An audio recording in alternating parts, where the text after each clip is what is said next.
नमस्कार, जय भोले। मेरा नाम नितिन है। हर हर महादेव। ये है चाचा के फैक्ट्स, कहानियाँ सुनाता हूँ। आज की कहानी थोड़ी सी अलग है और ये ऐसा एक्सपीरियंस है जो बहुत सारे लोगों के साथ अगर हो भी रहा होगा ना तो वो दूसरे को बताएंगे नहीं। नाम और जगह चेंज करूँगा। नाम इन्होंने अपना सुनील रखने को बोला है और जगह कहते हैं कि कानपुर रखिएगा। कानपुर से इनका बहुत गहरा नाता है, पढ़ाई वहीं से हुई है, कॉलेज वहीं से हुआ था और कहते हैं कि डरावनी जो एक चीज़ शुरू हुई थी वो यहीं से हुई थी। इंसान कभी कभी जो गलती कर रहा होता है उसे वो बाद में जाकर पता चलता है, रियलाइज़ होता है कि हाँ मेरे से गलती हुई थी। अच्छी खासी नौकरी और अच्छे खासे घर परिवार से है, ठीक है।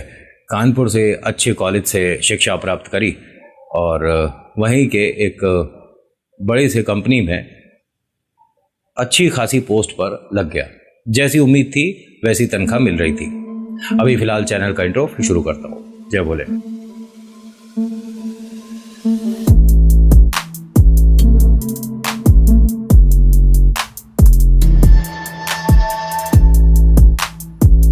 अच्छा, कहानी एक ही भाग में है तो आप ज़्यादा नाराज़ नहीं होंगे। आप पहली बार आए हैं तो दो एक कहानियाँ देखिएगा। मेरा सुनाने का तरीका थोड़ा अलग होता है, लेकिन हर बार कोशिश रहती है कि आपको बोरियत महसूस ना हो, आपको कुछ आज अलग सीखने और देखने को मिले। और धन्यवाद आपका, हाथ जोड़ के थैंक यू सो मच कि मेरी छोटी मोटी सी एनिमेशन आपको बड़ी पसंद आती है, कि नितिन एडिटिंग करने की कोशिश कर रहे हो, मजाक भी बहुत अच्छा उड़ाते हो आप मेरा। खैर कोई बात नहीं। होता क्या है कि सुनील जब इस कॉलेज से पढ़कर बाहर आया, उम्मीद थी कि बहुत बेहतरीन काम करेंगे, लेकिन देखिए वक्त के साथ ही आप अच्छा अनुभव जब हासिल करते हो तभी आपको आगे और पैसे मिलते हैं, राइट। ऐसा हर फील्ड में है। आप स्पोर्ट्समैन हैं, आप अकाउंटेंट हैं, आप एक्टर हैं। धीरे धीरे अभ्यास से, धीरे धीरे अनुभव से आप निखरते चले जाते हो। तभी कहा जाता है कि पुराना चावल महंगा बिकता है, उसकी वैल्यू ज़्यादा होती है। मार्केट में आए हुए तुम्हें 1.5 साल हुआ था और तुम इस ऑफिस के उस आदमी से बहस करने लग गए जिसे इस ऑफिस में 22 साल का तजुर्बा है। क्या बेवकूफ़ी नहीं है? जिस भाई साहब को 22 साल हो गए उनसे तुम्हारे को चीज़ें सीखनी चाहिए थी, उनसे कंपटीशन में नहीं आना था। आप आज के टाइम के हो, ठीक है, अच्छी बात है। आप उनसे ज़्यादा जानते हो, ठीक है। आप उनका दफ्तर में मजाक बना देते हो क्योंकि वो कंप्यूटर के साथ ज़्यादा फ्रेंडली नहीं है। आप उनका मजाक बनाते हो कि इसे मोबाइल पे ये छोटी छोटी चीज़ें करनी नहीं आती, कि मोबाइल से प्रिंट आउट कैसे निकलेगा, ये सब कुछ नहीं आता, और व्हाट्सएप पे फाइल अटैच कैसे होगी, नहीं आता। लेकिन उसे 22 साल का अनुभव है, ऐसे ही तो ऑफिस में नहीं बैठा होगा। उस आदमी से ये चिढ़ने लग गया सुनील। घर पर आकर उसके बारे में मजाक उड़ाता था। घर वाले सब कई बार टोक चुके थे कि अपने बड़े का इस तरह से मजाक मत बना, और नहीं आती उन्हें चीज़ें तो वो अपने काम में तो माहिर है ना, उससे तुझे सीखना चाहिए। और ऑफिस में भी उसका मजाक बनाए। मतलब कुछ चीज़ें इन्होंने बताई कि जो मेरी गलती थी और मूर्खता थी। अगर बाहर भी सब लोग खाना खा रहे हैं ना, जैसे ऑफिस टाइमिंग में कभी कोई लंच लाया नहीं लाया, बाहर आ गए रोटी पराठा खा रहे हैं, तो वहाँ पर भी ये मजाक उड़ाने से पीछे नहीं हटता था। एक बार की बात है, वो घर से टिफ़िन लाना भूल गए थे, तो उनकी बिटिया टिफ़िन देने आई थी। पापा को टिफ़िन देती और जब चलने लगी तो उन्होंने वही सुनील भाई साहब की जो आदत है, मजाक बनाया। पुराने ज़माने का टिफ़िन है, आज के टाइम में तो कैसे लंच बॉक्स आ गए। वो लड़की रुक गई। वो ये सब कुछ सुनती रही, अपने पापा की तरफ देखा और पापा ने इशारा कर दिया कि बेटा जाओ, कोई बात नहीं। घर पर आकर उसने अपने पापा से कहा होगा कि आपको ऐसे लोगों को जवाब देना चाहिए। आज एक बोल रहा है, कल 10 बोलेंगे। वक्त रहते आपको अगर जवाब दे दोगे तो आगे समस्या नहीं होगी। पापा ने कहा बेटा कोई बात नहीं, अब ऐसे तो लोग कुछ ना कुछ कहते रहेंगे, मैं किस किस का जवाब दूंगा। मेरे को 2-1 साल और हैं, फिर उसके बाद तो मैं घर पर बैठूंगा, आराम करूंगा, और तेरी नौकरी लगी गई है, तू अच्छा खा कमा और अपने पापा का ध्यान रखेगी। उसने कहा पापा ये बात तो ठीक है, लेकिन वो लड़का दोबारा बदतमीजी करता मुझे दिखा तो ऐसा ना हो कि मैं उसको जवाब दूं। इनके पापा ने कहा कि बेटा देख, तेरे को इस चीज़ में आने की ज़रूरत नहीं है। ऑफिस में, दफ्तर में एक दूसरे से लोग परेशान होते ही हैं, कोई बड़ी बात नहीं है, ये सब चलता है। होता क्या है कि सुनील के काम में एक गलती निकलाई। जो वो ऑफिस में उनको काम मिला था और उनका इंतज़ार कर रहे थे बॉस। जैसे ये दफ्तर में आया, इसे डांट पड़नी शुरू हो गई सबके सामने। भाई कैबिन में बुला के डांट लेते, लेकिन भाई साहब ने, जो बॉस है, भाई जो मालिक है, जो तुम्हें तनख्वाह दे रहा है, वो जगह पूछ के तुम्हारी बेइज्जती करेगा नहीं कि भाई साहब बता दो कौन से समय आऊँ, आपकी बेइज्जती करनी है, आपसे गलती हुई है, बुधवार शाम 6 बजे ठीक रहेगा? नहीं ना, वो तो उतार देगा उसी टाइम। पैसे किस बात के दे रहा है? इसके साथ ऐसा ही हुआ। उम्मीद नहीं थी और भाई साहब बॉस ने इसके बहुत खटिया खड़ी कर दी। इसने बॉस की डांट तो सुनी, दिक्कत इसे ये हुई कि उस आदमी के सामने डांट पड़ रही है। सुनील को उस बड़े से उम्र के आदमी से, जिससे ये परेशान रहता है, उसके सामने डांट पड़ रही है। वैल्यू ज़्यादा कम हो रही है मेरी। जब सब चले गए, बॉस भी अपने कैबिन में चले गए, तो इसने कहा कि तुम्हें बॉस से कहने की ज़रूरत क्या थी? परेशानी थी मुझसे क्या थे? बॉस से जाकर शिकायत करने की क्या बात थी? उन्होंने कहा मैं और बॉस और तुम्हारी फाइल के बीच में नहीं हूँ। मेरा क्या मतलब है? अरे वो मेरा फील्ड नहीं है। और बेटा एक चीज़ बताऊँ, ये बेटा बेटा मत कहो मुझे, समझ आ रही है? ये रिश्तेदारी ना अपने घर रखो। उन्होंने कहा बात करने की तमीज़ नहीं है तुम्हें? अच्छे खासे कॉलेज से पढ़ के आए थे और इंटर्नशिप पे हो, तो थोड़ा, उन्होंने कहा ऐसा है, इंटर्नशिप हो या जॉब लगे या नहीं लगे, मेरे को पैसे तो मिल ही रहे हैं ना, जब चाहोगे जब निकाल दोगे, दूसरी जगह अप्लाई कर दूंगा। लेकिन ये चुगलखोरी नहीं होती। मैंने क्या चुगलखोरी कर दी? उन्होंने कहा जाके बॉस के सामने क्यों बोल दिया? अगर मेरी कोई बात अच्छी या बुरी लगती है तो मेरे से कहते ना। उन्होंने कहा तुम्हारी समझ नहीं आ रही है क्या? और मैं बहुत टाइम से देख रहा हूँ और बहुत टाइम से झेल रहा हूँ तुम्हारी हर बेवकूफ़ी को। मैं बचकाना हरकत समझ के छोड़ देता था। बस करो, बहुत हो गया। इसने कहा बस तो मैं करूँगा, देखो। ऐसा बोल कर ये चला गया।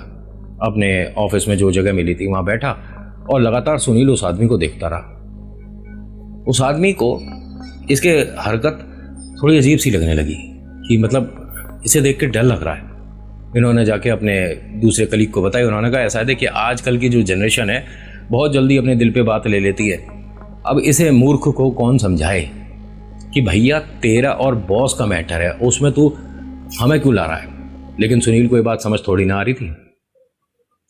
कहानी आपको अभी तक कैसी लग रही है? लाइक कमेंट करके बता दीजिएगा। बीच बीच में पूछना और सब्सक्राइब दबा दो प्लीज़, ये कहना मेरा अधिकार है, क्योंकि आप भूल जाते हो, कहानी देख के चले जाते हो, रोटी पराठे में लग जाते हो। जो अपना ड्राइवर भैया हैं वो गाड़ी चलाने निकल जाते हैं, क्योंकि बहुत सारे लोग हैं जो कहते हैं कि नेपाल से हैं और नितिन भैया हम ड्राइविंग करते हैं और ट्रक चलता ही जब है जब तुम्हारी वीडियो लग जाती है। तो ऐसा ना करें, जब ट्रक रुक जाए तब चलाएं मेरी वीडियो। है आपके आसरे चलती है दुनिया, क्योंकि ट्रक आगे पीछे हो, हॉर्न बजाए तो एकदम रूह ही निकल जाती है, वापस आ जाती है कि हाँ चलो ट्रक निकल गया। खैर मजाक की बात थी, थोड़ा सा माहौल को लाइट करने की कोशिश करता हूँ बीच बीच में, वरना तो आओ कहानी सुनाओ चले जाओ, नेक्स्ट ले आओ, मेरे से ये होता नहीं है। और हाँ, ये एक ही पार्ट में है, कोई इसका सेकंड पार्ट नहीं है।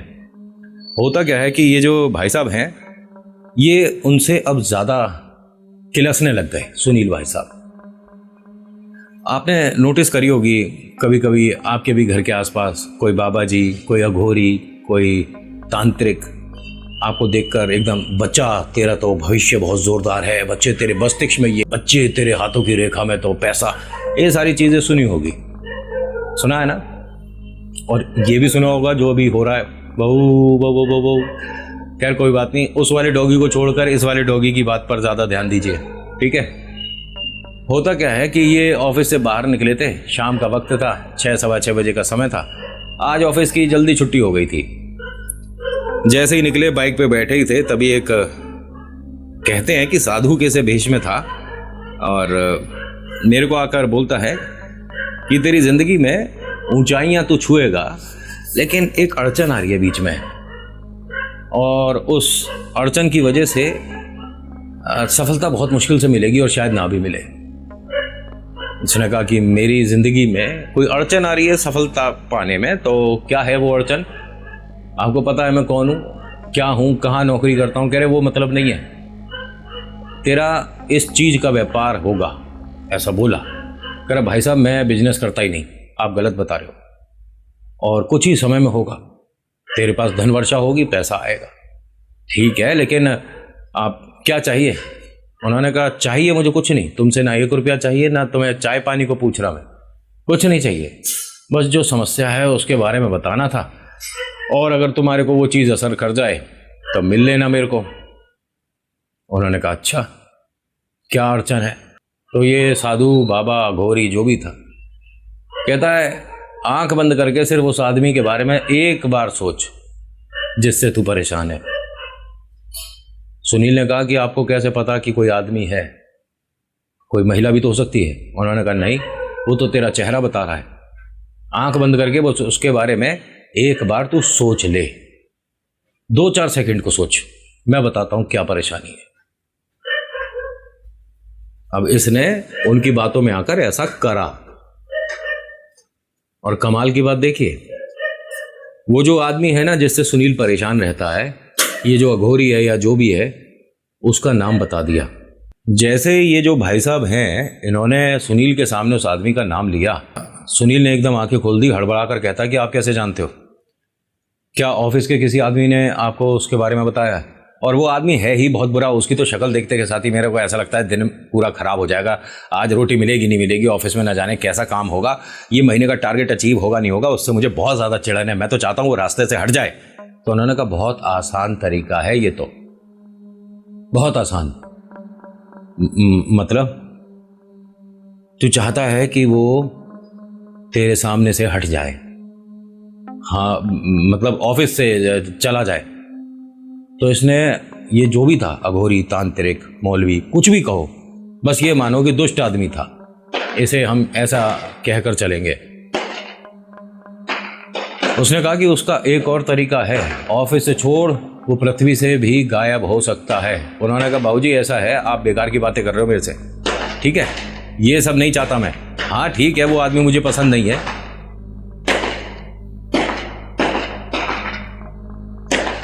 शादी है किसी की, क्या करें, पटाखे ही सुन लें। सुनील ने कहा कि देखिए ऐसा है भाई साहब, जितना आपने बता लिया उतना मैंने सुन लिया, बस हो गया, आप अपने घर, मैं अपने घर।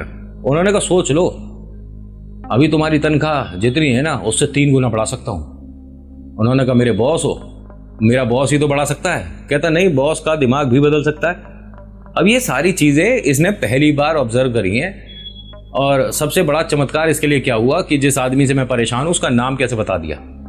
थोड़ा भरोसा तो उस पर हो रहा था इसे, लेकिन दिल और दिमाग कनेक्ट नहीं हो रहा था। जैसे ही सुनील बैठकर चलने लगा, जो भी था ना आदमी, जादूगर, बहरूपिया, इसने ये कहा कि उसकी बिटिया भी तेरे से परेशान है, तेरे को जवाब देने वाली है वो। अब ये एकदम बाइक से मतलब जाते जाते रुक गया कि आपको कैसे पता कि मैं और वो आमने सामने आए हुए हैं एक बार? तो हंसकर कहता है कि मैं बहुत कुछ जानता हूं। ठीक है, हाथ आगे कर।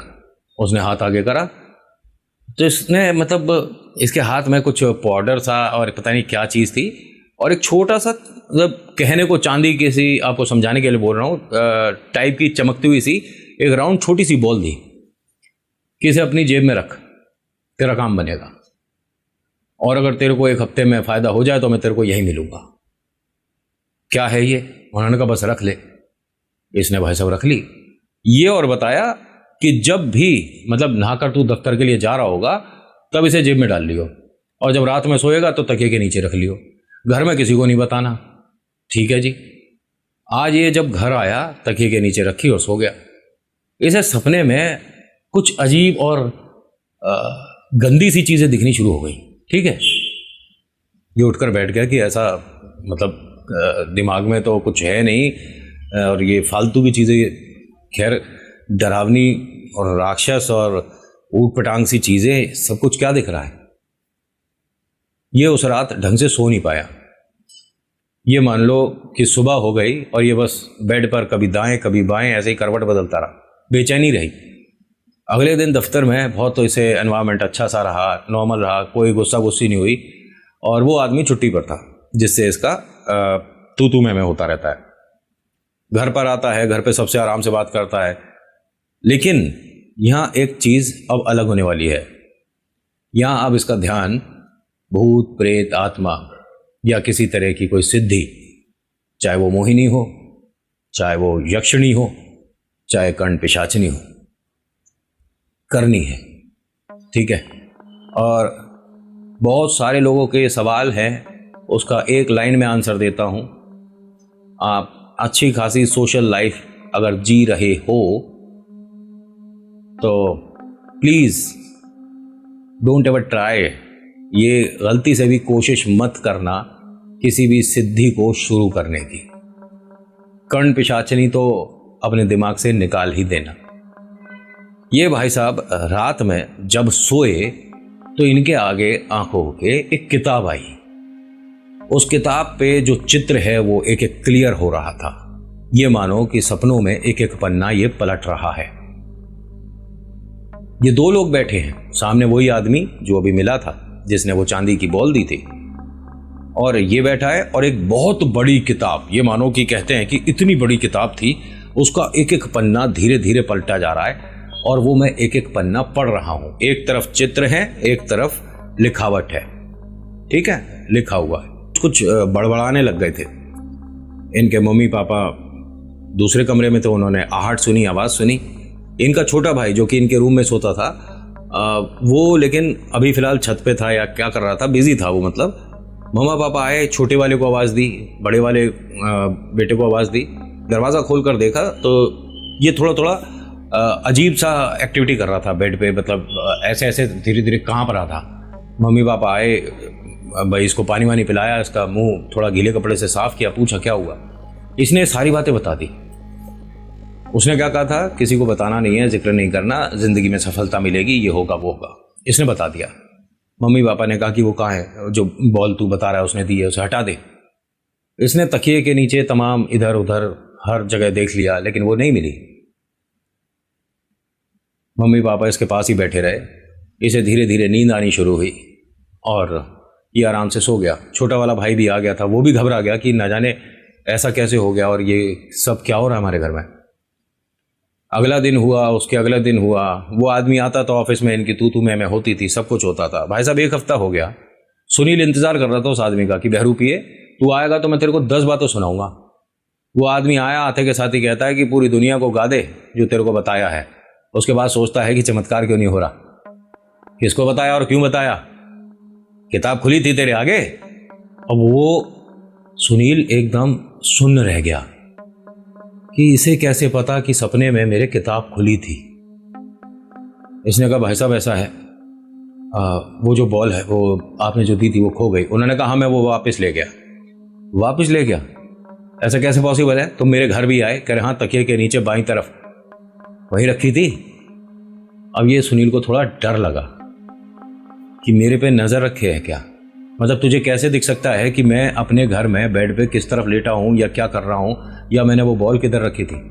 उस आदमी ने कहा कि मुझे मामूली समझ रहा है तू, क्या समझ रहा है कि मैं कौन हूं, तेरी मदद के लिए आया हूं, और अगर तू अभी इस चीज का फायदा नहीं उठाएगा तो जिंदगी में कुछ नहीं कर पाएगा। उसने एक झोला इस तरह से खोला जो उसके पास था, आदमी के पास, बहरू पी के, और उसमें वो किताब दिखाई। यही थी? उसने कहा हाँ यही किताब है, ये तेरे लिए ही है। उस आदमी ने किताब दे दी सुनील को। सुनील वो किताब लेकर दफ्तर में अंदर आया।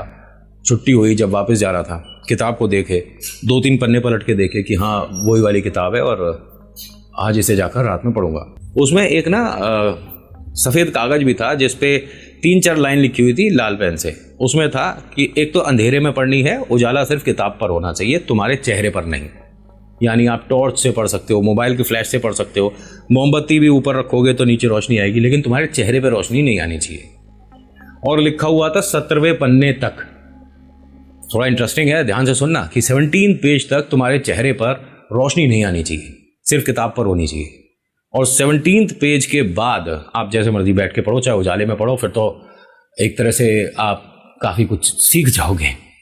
दूसरे पन्ने पे ये भाई साहब थे, रात में खाना वाना खाकर सब लोगों से मतलब बातचीत करके छत पर चले गए कि आज मैं छत पे सोऊंगा, छोटा वाला तू नीचे ही सोएगा। ठीक है जी। मोबाइल लेकर आए थे तो मोबाइल की लाइट से उसे पढ़ रहे थे। इनका ये कहना है कि इनके आसपास लोग आकर बैठ रहे थे।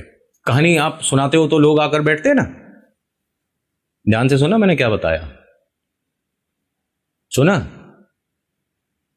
रात के 1 बजे छत पर बैठकर मोबाइल की रोशनी से किताब पढ़ रहा है और उसके पास धीरे धीरे करके लोग आकर बैठ रहे हैं। उनकी फुसफुसाने की आवाज से साफ पता पड़ रहा है कि कोई आकर पास में बैठा है। पूरी छत पर भीड़ लग गई है। इसकी हिम्मत नहीं हो रही है पलट कर देखे, क्योंकि किताब में एक लाइन और लिखी थी कि तुम्हें अगर कुछ एहसास होने लग जाए तो पलट कर दाएं बाएं से देखना नहीं। जब तक तुम्हारे सिर के ऊपर से कोई आकर थोड़ा सा अंधेरा ना कर दे, समझ रहे हो, तब तक पलट कर मत देखना। ये बस किताब को पढ़ता रहा। इसका ये कहना है सुनील का कि दाएं तरफ चित्र और बाएं तरफ लिखावट थी। दाएं तरफ जो चित्र था ना, उसी तरह का कोई आदमी, राक्षस, जिन, पिशाच क्या था पता नहीं, मुझे वो छत पर दिखा था। मैं धीरे धीरे 5 पन्ने पढ़ पाया, फिर उसके बाद आंख लग गई। मैं वहीं सो गया। सुबह मम्मी चाय लेकर आई। उन्होंने मेरे पास वो किताब देखी, मुझे उठाया और कहा कि ये क्या है। मैंने कहा बस ऐसे ही कभी कभी फॉर अ चेंज कुछ किताबें पढ़ने का। मम्मी ने कहा ये साधारण किताब नहीं है, जहाँ से लाया वहाँ वापस कर दे। अजीब बात बताऊँ, माँ को वो किताब बुरी तो लगी, लेकिन उन्होंने उसे छुआ नहीं। शायद वो उस किताब के बारे में जानती थी। उन्होंने जाकर पिताजी को बताई। पिताजी ऊपर आते हैं। उन्होंने कहा बेटा ये किसने दी है, कहाँ से लिए? मैंने सारी बातें बता दी। ये मानो कि शायद मेरे माता पिता के अच्छे कर्म और उनकी पूजा भक्ति की वजह से मैं बहुत बड़ी एक गलती जो करने वाला था, उस तरफ मेरे कदम थोड़े स्लो हो गए, लेकिन अभी रुके नहीं थे। पापा ने चीज़ें समझाई, उसके बारे में बताया, और ये इसके बाद एक सिद्धि करनी होगी, वो परिवार के साथ रहकर तू नहीं कर सकता। परिवार के एक सदस्य का जिसके अंदर बताया जा रहा है। अब मैं देखिए बहुत सी चीज़ें इसमें रोक कर बता रहा हूँ, वरना आपको बता देता कि 17वें पेज के बाद जो चीज़ मांगी गई है वो एक घर के ही सदस्य के माध्यम से दी जाएगी, और वो गलत है। ठीक है, पापा ने इसे समझाया। इसने कहा ठीक है, मैं किताब लेकर जाऊंगा, उस आदमी को वापस दे दूंगा। भाई साहब 1 दिन हो गया, 2 दिन हो गया, 3 दिन हो गया, वो किताब इसके झोले में ही पड़ी है, बैग में ही पड़ी है, मतलब जो लैपटॉप बैग था ना उसी में रखी है। ना वो आदमी आ रहा, ना ये रात को पढ़ रहा। 3 दिन बीत गए तो इसके मन में एक उत्सुकता आई, क्यों ना 5वें पेज के बाद का भी पढ़ लिया जाए। ये छत पर पहुंच गया। इसने जब पढ़ना शुरू करा तो वही आदमी इसके पास आकर बैठ गया। सुनील, मैंने मना किया था ना, दोबारा गलती कर रहा है। तीसरी गलती पे तू इसी भीड़ का हिस्सा बन जाएगा जो किताब में दिख रही है। इसने धीरे धीरे पलट कर देखा। वो आदमी की आवाज है जो सुनील को मिलता है ऑफिस के बाहर, लेकिन ये कहता है कि मैंने सिर्फ उसका धड़ देखा है, उसका सिर नहीं था, जो उसके बिल्कुल पास आकर बैठा। ये ध्यान से एकदम बेहोश हुआ। घर वालों को कुछ अजीब सी आवाज आई, ना जाने कोई जैसे फ्लावर पॉट होते हैं, गमले होते हैं, ऐसा कुछ गिर गया या क्या हुआ। घर वाले भागे भागे ऊपर आए। इसकी हालत देखी, इसे ऐसा लग रहा था कोई फिट्स वगैरह पड़ गए हैं, इतना ज़्यादा कांप रहा था, बहुत ज़्यादा डर रहा था, अजीब सी हालत हो रही थी इसका। छोटा भाई, पापा, मम्मी सब इसे नीचे लेकर आए और बेड पे लिटाया, पानी वगैरह पिलाया, गंगा जल से इसका मुंह धुलाया, इसे पानी पिलाया, गंगा जल पिलाया। इसके सामने पाठ किया गया, ये लड़का नॉर्मल ना हो। पंडित जी को एक को फ़ोन करा तो उन्होंने बताया कि इसकी जीभ पर तुलसा रखिए, फिर गंगा जल पिलाइए। ऐसा किया गया। लड़का तुरंत शांत हुआ, जैसे कि एकदम इंस्टेंट कोई असर हुआ। कुछ भी इससे पूछना नहीं, कुछ भी इससे सवाल नहीं करना, जो ये खुद बताए बस उतना मान लेना और उसके ज़्यादा आगे बात नहीं करना। और घर में 3 सदस्य हो आप, उसको अभी एक पावर की ज़रूरत है, और ये हनुमान चालीसा बिल्कुल आपके बच्चे को पावर दे सकती है। तो इसके छोटे भाई ने, अब ध्यान से सुनना ज़रा, ठीक है, छोटे भाई ने 81 बार 81 टाइम्स हनुमान चालीसा करी अपने बड़े भाई के लिए, वहीं पर बैठकर। बहुत से लोग मुझे सवाल करते हैं कि नितिन ये हनुमान चालीसा देख कभी कभी टाइम नहीं मिलता है, अगर हम सिर्फ जय श्री राम बोलेंगे तो क्या काम बन जाएगा? बिल्कुल बन जाएगा। लेकिन बालकों के लिए, आप बड़े हैं, मैच्योर हैं, ऑफिस जा रहे हो, कॉलेज जा रहे हो, ठीक है, तो आपको इतना वक्त तो मिल जाना चाहिए कि आप पूरे दिन में 5 मिनट के लिए एक अच्छा काम कर पाओ। पूरे दिन हम बहुत सारे कभी अच्छे कभी बुरे हर तरह के काम करते हैं, ठीक है, इंसानी फितरत है, दिमाग कभी इधर कभी उधर हो ही जाता है, ठीक। बट 5 मिनट के लिए अगर आप जय श्री राम बोलकर हनुमान चालीसा कर दोगे, बहुत कुछ चेंज हो जाएगा। इस लड़के के लिए इसके भाई ने 81 बार हनुमान चालीसा करी और लगातार करता चला गया जब तक भैया नॉर्मल नहीं हो गया। उसके बाद ये यहाँ एक देवी मंदिर गए थे, देवी मंदिर पर सब कुछ बताया। वहाँ पर एक पुजारी हैं जिन्होंने झाड़ा लगाया, उन्होंने वो चीज़ जो किताब थी वो वहीं स्वाहा करवाई। स्वाहा करवाने के बाद हाथ जुड़वाया और कहा कि सबसे पहले यहाँ से प्रसाद लेकर जाओ, उसी आदमी के घर जाओ, उसके पैर छुओ, उसका हाथ तुम्हारे सिर पर आया तो बला टल गई। किसके घर जाने को बोला इसे? वो जो बहरूपिया है, तांत्रिक है, उसके? नहीं, जो ऑफिस में है भाई साहब, जिन्हें तजुर्बा है, जिनसे सुनील परेशान था। अजीब बात बताऊं, सुनील की उन्हीं की बिटिया से शादी हुई है और उनकी बिटिया ने हमारा चैनल बहुत देखा है, तो शेयर करिए कि नितिन भैया एक कहानी हमारी भी। अब ये ठीक हैं, स्वस्थ हैं और खुश हैं। बहुत बड़ी परेशानी हो सकती थी, लेकिन सही वक्त रहते स्टेप बैक हो गए। So thank you so much for watching. मेरा नाम नितिन है, मुलाकात करूंगा एक नेक्स्ट वीडियो में। हर हर महादेव, जय भोलेनाथ, धन्यवाद।